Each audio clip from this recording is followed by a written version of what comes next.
Bastila has told us of a most unusual development. She claims you and she have shared a dream. A vision of Malak and Revan in the ancient ruins here on Dantooine. These ruins have long been known to us, but we believe them to be merely burial mounds.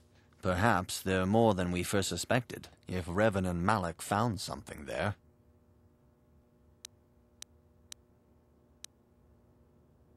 She says she has felt your presence within the dream.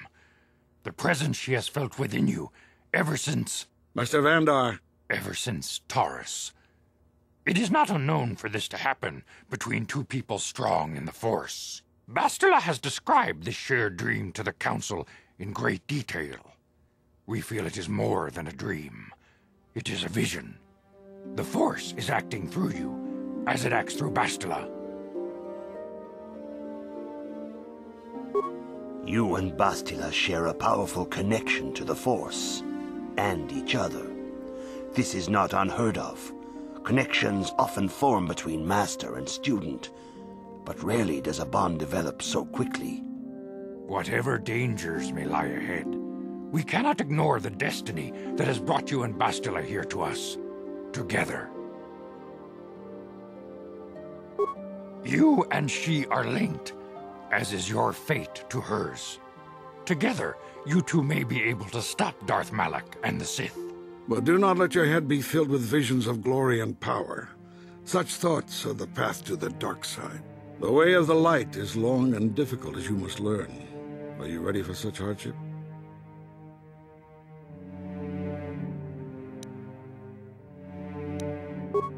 Understand that there is little choice in this matter, for you or us.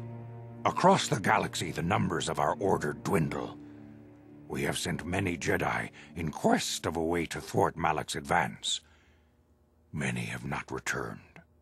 The Sith hunt the Jedi down like animals, ambushing and assassinating our brothers wherever they are found. We fear it is only a matter of time until they discover even this hidden refuge. Other Jedi have fallen from the light and embraced the dark side, giving their allegiance to the Sith and Malak, their Dark Lord. The lure of the dark side is not easy to resist. Malak's power grows as more and more planets fall to his conquering armies. If Malak is not stopped, the Republic will fall, and the Jedi will be hunted to extinction. The galaxy will enter a time of darkness and tyranny, not seen for 1,000 generations. The Council has decreed that you and Bastila must investigate the ancient ruins you dreamed of, once the Council deems you ready. Perhaps there you will find some clue, some explanation of how Revan and Malak were corrupted, and perhaps there you shall find a way to stop them.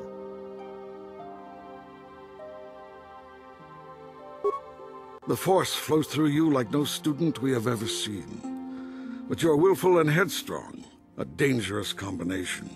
Before we send you to investigate the ruins, you must be trained in the ways of the Jedi, so that you can resist the darkness within yourself, within all of us. Otherwise, you are doomed to fail. We must begin your training at once. You have a destiny upon you that you must be prepared to face. The entire fate of the galaxy is upon you. I can only hope you will prove up to the task. The path you have chosen to walk is difficult. Intensive training will prepare you physically for the demands of the Order. Meditation will teach you to channel the power of the Force. To truly understand the way of the Jedi, you must open your mind to knowledge. Seek wisdom in the teachings of the great masters of our Order. A Jedi is never alone. Others in the Order will always stand by you. You and Bastila share a special bond. Do not be afraid to turn to her when you need help in your training. The way of the Jedi is difficult. It requires great discipline. Yet even though you are a mere apprentice, your potential is unlimited, and your progress amazing. In all my years, I have never seen one who has mastered the initial training so quickly. You've done in weeks what many cannot do in years. I am honored to welcome you fully into the Jedi Order. Soon your apprenticeship will end, and you will be granted the title of Padawan, the lowest rank of those within the Jedi Order. Yet first you must prove yourself worthy.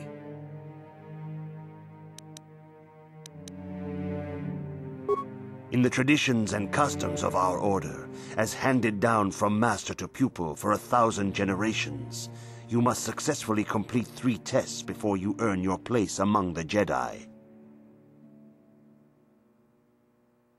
These tests will see if you have truly mastered the training you have been given, both mental and physical. Upon completing these tests, you will pass from apprentice to Padawan and join in the ranks of the Jedi. First, I will test your knowledge of the Jedi Code. These tenets must always guide your actions. In everything you do, you must always be conscious of their wisdom.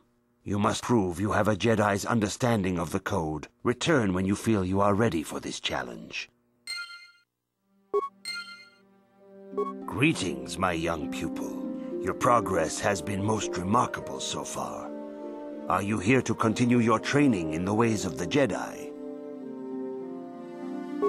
Soon your apprenticeship will end, and you will be granted the title of Padawan, the lowest rank of those within the Jedi Order. Yet first you must prove yourself worthy. In the traditions and customs of our order, as handed down from master to pupil for 1,000 generations, you must successfully complete 3 tests before you earn your place among the Jedi. These tests will see if you have truly mastered the training you have been given, both mental and physical. Upon completing these tests, you will pass from apprentice to Padawan and join in the ranks of the Jedi. First, I will test your knowledge of the Jedi Code. These tenets must always guide your actions. In everything you do, you must always be conscious of their wisdom. You must now prove you have a Jedi's understanding of the Code by completing these fundamental precepts of our order. There is no emotion.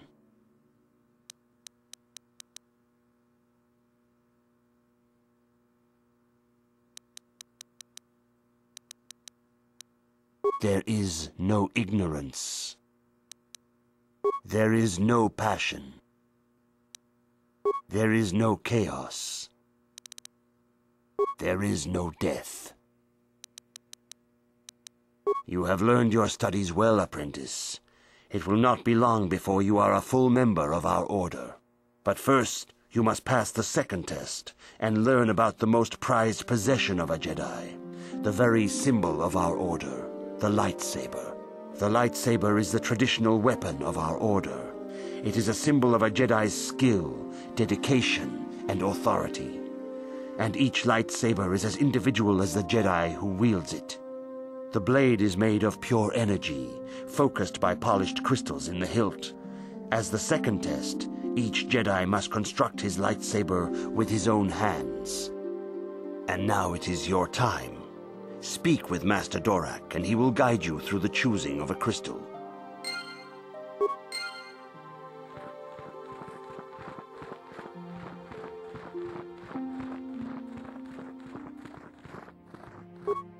Ah, you have come, young apprentice, at Master Zar's bidding. He sees great promise in you, as do I. The time has come for you to choose the color of your lightsaber. This color also reflects your demeanor and position within the Order. Blue is the color of the Jedi Guardian. This Jedi battles against the forces of evil and the dark side. They focus more on combat training and use of the lightsaber. Yellow is the color of the Jedi Sentinel. This Jedi ferrets out deceit and injustice, bringing it to light. They focus less on combat and more on other skills and abilities. Green is the color of the Jedi Consular. This Jedi seeks to bring balance to the universe. They mediate between other groups, using their powers to end conflict and preserve peace. Indeed, we shall see. I will now ask you questions, and your responses will indicate which class you lean most towards. A woman and her small child are beset by a desperate-looking group of thugs. They're menacing her with weapons, and she screams to you for help. What do you do?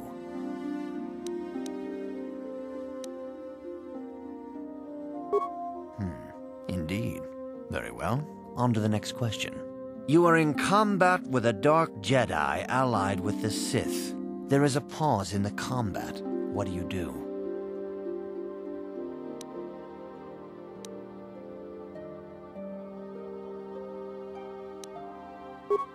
Yes, I suspected as much.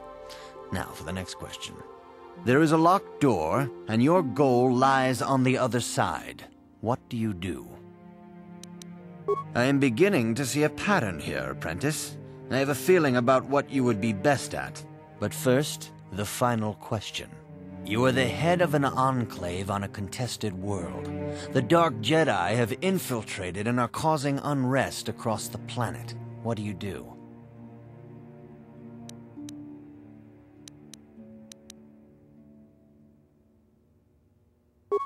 Yes, I thought as much. As I suspected, you would be most suitable as a Jedi consular. Which color and path do you believe yourself most suited to, apprentice? Here is a blue crystal for your lightsaber. Go speak to Master Jar again, and he will instruct you in how to construct it.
Ah, good. Now that you have selected your crystal, we shall begin the construction of your lightsaber.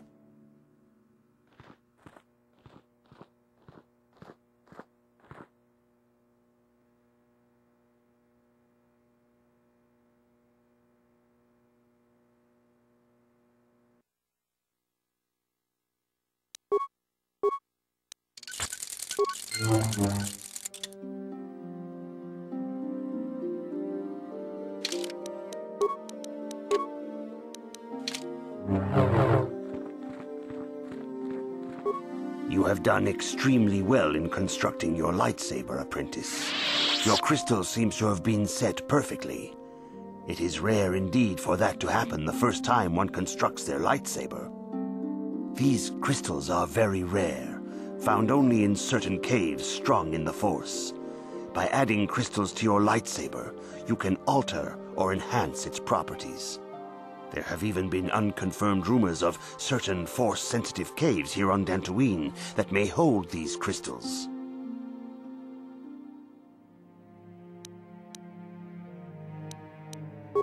It is a rumor only. I do not know if there's any truth in it. But you must learn first to use your lightsaber and take care when drawing it. Your lightsaber identifies you as a member of the Jedi Order. With such recognition comes honor and respect, and the attentions of dangerous enemies. The Sith and Dark Jedi will seek to destroy you, apprentice. And you must prove yourself worthy in battle against a foe who also wields a lightsaber. Are you ready to face the final challenge, apprentice? For every Jedi, the threat of the dark side is always present. You must truly understand this before you are accepted into the Order. You must see the corruption of the dark side for yourself. Even here on Dantooine, there are places where the dark side holds sway. twisting and tainting nature itself. The ancient grove once used for deep meditation by the Jedi is now tainted. A wave of darkness perverts the region around it. The Kathhounds in the area have become savage and ruthless. They have become a threat to the settlers, a threat the Jedi have promised to stop. The Kathhounds are but a symptom of the true problem. You must journey into the grove and confront the true source of the darkness. That is your task. I can say no more. Some things you must see for yourself. None of the other Jedi at the Academy are permitted to help you in this task. But remember this, my young apprentice. A Jedi acts with patience and care, and those on the dark path are not always lost forever. The dark side still taints the ancient grove. Your lessons cannot continue until the spreading corruption of the dark side has been stopped. This is your task, apprentice. May the Force be with you. What?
What?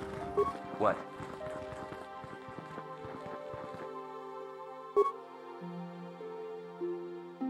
Huh? Uh-huh.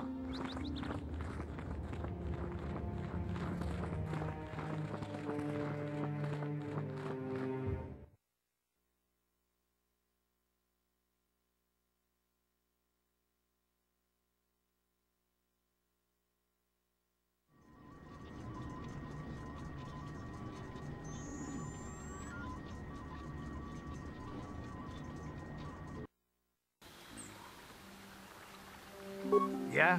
What? Yes, what's on your mind? You got it. Yeah, what do you want? I was one of the best youth warriors in the clan Ordo in my time. No one before me had mastered the power of our basilisk war droids as quickly as I had. Except Mandalore himself, of course. In those days, we were sweeping across the Outer Rim, destroying all who fought us. Young Mandalores would prove themselves in real combat with unknown opponents above 1,000 worlds. Each brought back stories of his achievements.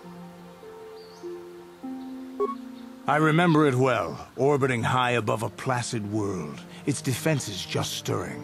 As was tradition, I would go ahead of the first wave to find enemies in the thickest fighting. I remember sitting there in my armor, linked directly with the basilisk thrumming beneath me, my heart racing with fear of the coming battle.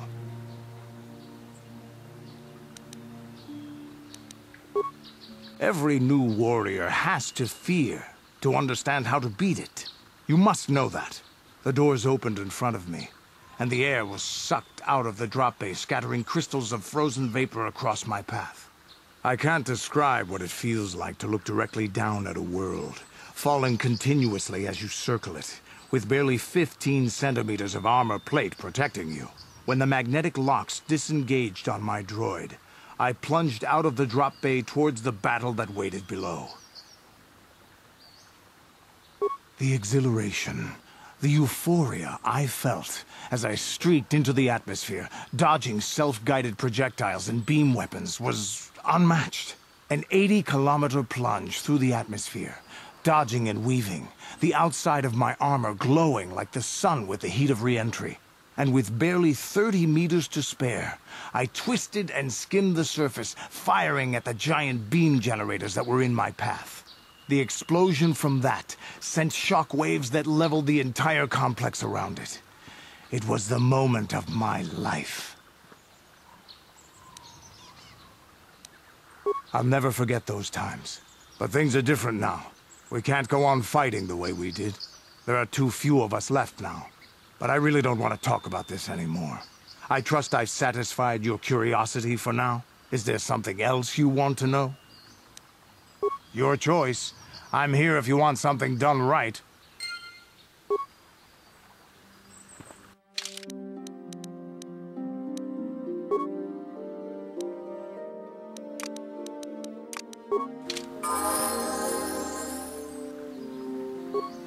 Huh? Oh, sorry. I was thinking about Terrace. I still can't believe it's gone. I mean, I grew up there and now it's just gone. Yeah, I know. The Jedi got rid of Revan, so I figure Malik's days are numbered too. But that doesn't make the pain go away, you know? Look, I'm not saying I can't go on or anything like that. It's a shock, you know? I mean, I knew the Sith were evil and all, but the reality of it kind of slaps you in the face. But I suppose that's why we need to stop Malik, right? The more time I spend dwelling on Terrace, the more chance some other planet will get wiped out. I guess that's what it comes down to. So don't worry about me. I'll be okay. And if you need my help against Malik or the Sith, I'll be there for you. Hey there. What can I do for you? I'm sorry for the way I acted before. It's just that when it comes to Lena, I tend to get a little worked up. My brother and me had a good thing going. Sure, Griff had his run-ins with the law on Terrace, but we got by okay, until Lena came and ruined everything. She was a dancer at the cantina where my brother used to go play Pazik. Griff could be a real smooth talker, and it wasn't long before the two of them were dating. But Lena was used to dating rich Teresian nobles, guys with mountains of credits. Griff could never give her the lifestyle she was used to, no matter how hard he worked. I thought Lena would brush Griff off when she saw how poor he was, but for some reason, she stuck around. I guess she saw the potential for a big payday down the road.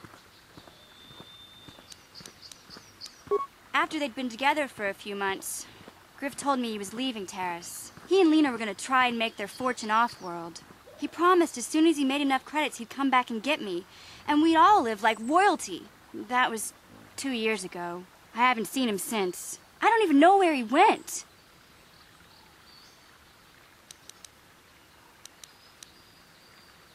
Oh, I know what happened.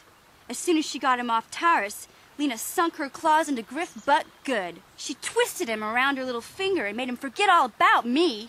I know I'll probably never see Griff again. But part of the reason I came with you was the hope that I could find out what happened to my brother. Don't worry. I won't let the search for Griff get in the way of what we're doing. Let's just get back to the task at hand. Is there anything else I can help you with? Okay, have it your way.